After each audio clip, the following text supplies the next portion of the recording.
I think power is strength. I can define power as governments, politics, military, people, but in the end, power is really knowledge. Knowledge is power. Power is the ability to express yourself. Power is authority, and you can only gain power by respect and knowledge. What does power to me? Money is power to me. Everybody in life chases money, and women waste money. Women are bad. It's the motto of life. Okay, to me, I think knowledge is power, just because if you look at everyone who was ever powerful, like throughout history, they're all like really smart people, and like it takes a lot to gain power. But I think you have to have the ability just to to be able to use your brain, and it's kind of manipulative. I'm not gonna lie. Sometimes you have to manipulate people, but other times it's just outsmarting other people. It gives you a lot of power. Yeah. When I think about power, I think about being on top and being in the most dominant position. Yes, I do. Language is power because this is what our country is made of. Language. Everyone's different by diversity. We step up with language. Freedom of speech, our amendments, our rights is all written with language. Without language, we don't have power. Yes, I think language is power. For example, if you're an American and you travel to China and you try to communicate with others and try to give other Chinese people in that country your knowledge, you won't really have that much power into elaborating yourself because you're limited a language. And vice versa, if a Chinese person goes to America, doesn't know any English, and they try to teach their knowledge, but they're only limited to their home language, meaning like Chinese, then they don't really have power in the United States. So that's why I think language is power. Yeah, I guess in a sense, language is power, because I used to think this country was going down the toilet. But Obama told me with 3 words, yes, we can. It's changed, you idiot. No, dude. Yes, language is power. And as the Vice President of 2011, I use language every day to deal with everything that I have to do for this class. And the First Amendment is a great example of how language is power. Language defines power. This nation, today's nation, in today's society, it all runs through communication. And communication is the key to talking towards one another. Yeah, I suppose language is power. Or language can actually hurt somebody's day, can make somebody's day. Like you can hurt somebody's day by, if you see Peter, you can call him fat. Probably hurts his day, probably ruins his day. But it doesn't really occur to me. Yeah, I also think language is power. Obviously, if you have a wider vocabulary, it helps you gain more power. Just because people, if you also look at people who had power in history, they were all very well-spoken people, and to be able to articulate yourself is something that is really necessary if you want to go far in life. So, I think language is power because as an MC, it helps me defend myself and retaliate, make them feel bad about themselves, but without it, I'm defenseless. Okay, actions are based on what you do, but words mean so much more because it's based on your ideas and beliefs, and you couldn't really explain yourself without words. That's why language is so important, because if you have limited vocabulary, you're not able to explain what you want to do or what you want to convey to the person other than just showing them. Like sign language, that's why we need sign language, because we could do something, but if it doesn't mean anything, you can't really compute it to other people. I think language and word is pretty important to express yourself because, I'm a pretty hideous person, but Christina Aguilera, she told me that I'm beautiful. You're beautiful, we're all beautiful. See that guy right there with one eye? Even he's beautiful. Now I can walk around the streets with confidence, I don't have to press anybody because I'm beautiful. alright, I think language is very important for self-expression. I think it's the easiest form of self-expression.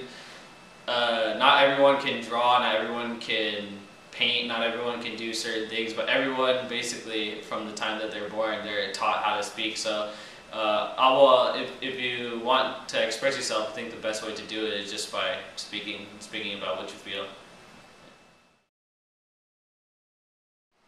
I feel like I could use the First Amendment very well, but as of everything in the Bill of Rights, there's limits to each one. And I feel like in school, I can't say whatever I want without getting in trouble. Like I have to watch what I say in my classes, or my teachers will yell at me. I used to be able to walk around with my boyfriend, like we'd hold hands at the park. You know, we're just normal people. Ever since they voted yes on Prop 8, it's like I have to be incognito. It's like if I want to make out with him, I have to go behind the bathroom stall. But I just want to do it right there on the bench. I'm just scared like the FBI are gonna come down on us and then arrest us for being homos. I think to a certain degree I can speak my mind without like fearing the government, just because there's obviously I have my rights, but there's obviously some certain stuff that you can't say without getting in trouble. Obviously, if you're like threatening the president or something, that's probably not the smartest thing to do. But if I want to like say, yeah, I think the government's bad, or I don't like this tax, or I don't agree with this or that the government does, then yeah, obviously I can just go ahead and say that there's nothing you can do about it. But it's different like in school, and at school, you know, it's a lot more restricted about what we can say. But if you're talking about federal and state governments, there's pretty much not too many restrictions on what I can say, so I don't feel like I basically say whatever I want, and the government can't do anything about it for the most part. Yeah. I feel like self-expression and public safety are equally important, because you don't want to say things to harm others, but you still want to be able to express yourself freely in many ways. I think freedom of expression is more important, just because we're all individuals and no one likes to get put down. I mean, everyone's had those times where they're like having a conversation and someone like cuts them off. It's like, you don't really, it doesn't make you feel good. So it's like if the government was just completely censoring us all the time, that would really suck.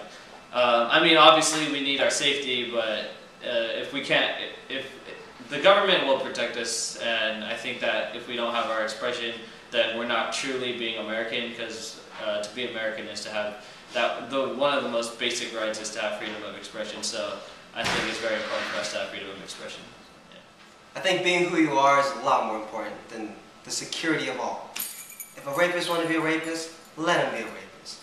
If a murderer wants to murder you, let him murder you. If I want to be gay, let me kiss my boyfriend. It's weird because I let you kiss your girlfriend. I don't judge you. I let you girls kiss your boyfriend. I don't judge you. Why do you judge me? Huh?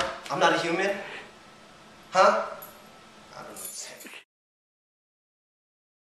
I feel like going through high school students just deal with this a lot, because there's peer pressure in the hallways. Like, you're pressured to cheat, do drugs, drink, and I've definitely experienced this, and just you have to be above the influence. Yeah, I felt powerless. I wouldn't say powerless, but I felt like I didn't really know like how to respond, just because my English teacher at my school, she's really smart, and she can articulate herself really well. So sometimes we're having debates, and like I really don't agree with what she's saying, and I have my own views on it, but it's just I don't know how to like say it without her having some really like good way to come back and like combat whatever it is I'm saying. So I guess in a way I felt powerless, but for the most part I think I know how to like get my point across, and I don't, sometimes you just know you're wrong, so you shouldn't really even try, but you still try anyways, because people don't like going down without a fight. So, but for the most part, just yeah, I usually don't feel powerless, except for my English teacher. She has that way, yeah. Yeah, I used to think Ward had a lot of power to it, that it could shut me down. But in elementary school, these guys who used to bully me a lot, like they'd call me names and stuff just because I'm like different. They'd make me feel so bad about myself. I'd go home and cry in the corner of my room. But my boyfriend, he told me that sticks and stones may break my bone, but words can never hurt me. So yeah, words can be powerful, but that's only if you let it affect you. The time I felt powerless is probably when I was in 6th grade. I was always overweight, and kids would always call me fat, and I would be sad. I mean, I was this little kid, innocent, didn't know much.